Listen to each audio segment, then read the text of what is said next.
அனைவருக்கும் வணக்கம்பா.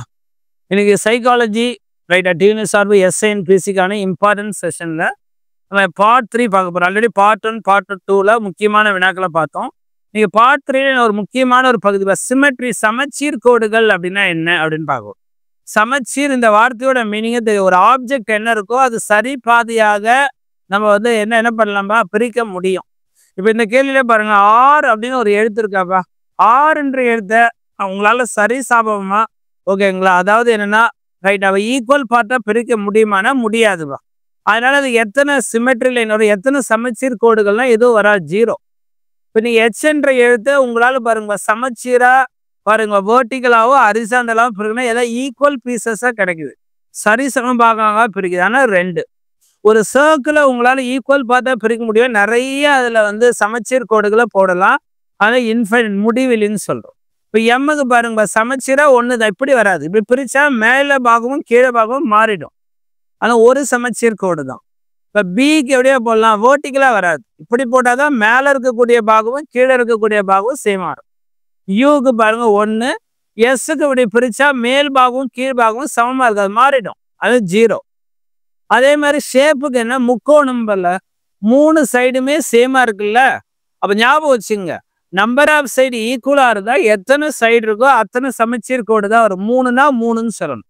இப்ப ஸ்கொயர் 4 இருக்காப்பா, 4 சைடு ஈக்குவலா இருக்கா, அப்ப நீங்க என்ன ஆன்சர் சொன்னா 4ன்னு தான் சொல்லணும், ரைட்டா?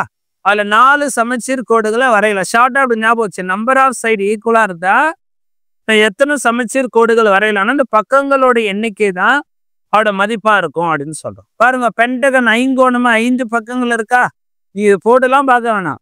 அப்ப 5மே சமமான பக்கங்கள்ல 5 சமச்சீர் கோடுகளை வரைய முடியும்னு சொல்லலாம். எக்ஸகன் அருங்கோணமா 6 பக்கங்களா, அப்ப எத்தனை நம்ம வரையலாம்னா 6 வரையலாம். இப்ப ரெக்டாங்கிளுக்கு எத்தனைன்னு கேட்கறான்னு, சரி ரெக்டாங்கிள் 4 பக்கமே சமம் கிடையாது, எதிரெதிர் பக்கங்கள் தான் சமமானவை. அதனால ரெக்டாங்கிளுக்கு நம்ம என்ன சொல்லணும், 4 சமச்சீர் கோடுகள் சொல்லக்கூடாது, 2 தான் சொல்லணும். ஏன்னா 2 தான் ஆப்போசிட் சைடு பேரலல். ஒன்று இப்படி ஒன்று வரையலாம், இப்படி ஒன்று வரையலாம், இப்படி வரையக்கூடாது, ரைட்டா? மொத்தமா எத்தனை சமச்சீர் கோடுகள்னா 2 தான் ரெக்டாங்கிள், 4 வராதுப்பா. இப்போ கேள்வியே இதுதான் கேட்குறான், மேட்ச் த ஃபாலோவிங். இப்போ ஸ்கொயருக்கு 4 சைடு ஈக்குவலாக, அப்போ 4 சமச்சீர் கோடுகளை வரைகிறோம். இப்போதான் ரெக்டாங்கிளுக்கு இப்போ நம்ம சொன்னோம், ரெக்டாங்கிளில் நம்ம என்னவா சொன்னோம், 2 வரையலாம்னு சொன்னோம். ஏன்னா ஆப்போசிட் சைடு தான் பேரல் ஈக்குவல், ரைட்டா? அடுத்து பேரலோகிராம் அப்படின்னு ஒன்று பார்க்குறோம். அப்புறம் ஐசோசெலஸ் ட்ரையாங்கிள்.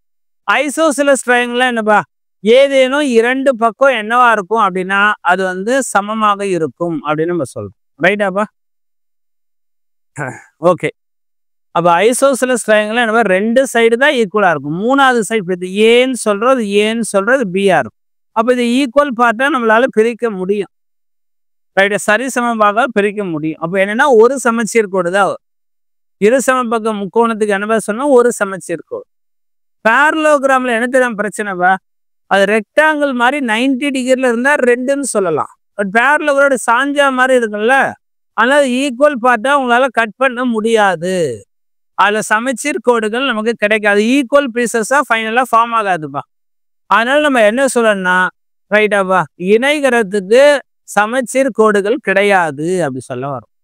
அப்ப எந்த ஆப்ஷன் எடுக்கலாம்பா, ஸ்கொயருக்கு 1க்கு டி, 2 பேரலோகிராம் என்னப்பா சொன்னோம், அதுக்கு நோ, அப்ப ஏ.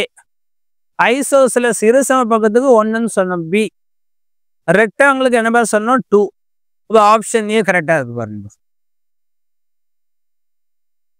ரைட்பா. அடுத்த கேள்வி பாருங்கப்பா, which of the following letter does not have line of symmetry? பின்வருவனற்றுள் எந்த எழுத்திற்கு சமச்சீர் கோடு வரைய வராது? இப்போ ஏவை நீங்க சரிசமபாகமாக பிரிக்கலாம், சமச்சீர் கோடுகளை உருவாக்கலாம். இப்போ டீலையும் பாருங்க, அது சரிசமபாகமாக பிரிக்கலாம். யூலையே 2 ஈக்குவல் பார்த்தா பிரிக்கலாம். பட் பியில நீங்க வேர்டிகலாவோ ஹரிசாண்டலாவோ பிரிக்க முடியாது, ரைட்டாப்பா? ஈக்குவல் பார்த்தா உருவாகாது அந்த எழுத்துக்கள். ஆனால் பி என்ற எழுத்துக்கு சமச்சீர் கோடுகள் நம்ம கிடையாது அப்படி சொல்ல வரும்.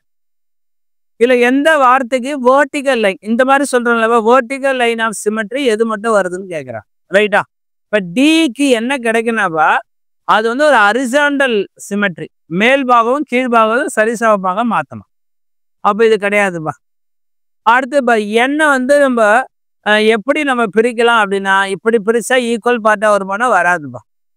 இப்போ இந்த வாரத்தில் எம்ஐ வேர்ட்டிக்கல் லைன் போடலாம், ஏவுக்கு வேர்ட்டிக்கல் லைனை சரிசமமாக பிரிக்கலாம், எம்ஐயும் பிரிக்கலாம். ஆப்ஷன் சி தான் இது வேர்ட்டிக்கல் லைன் ஆஃப் சிமெட்ரி. இதுதான் நம்ம சொல்லலாம். இதான் சரிசம பாகங்களாக எப்படிப்பா இது ஹரிசாண்டல் சொல்லலை, வேர்ட்டிக்கலா ரைட்டாப்பா, அது நிலை குத்து கோடுகளாக பிரிக்கலாம்.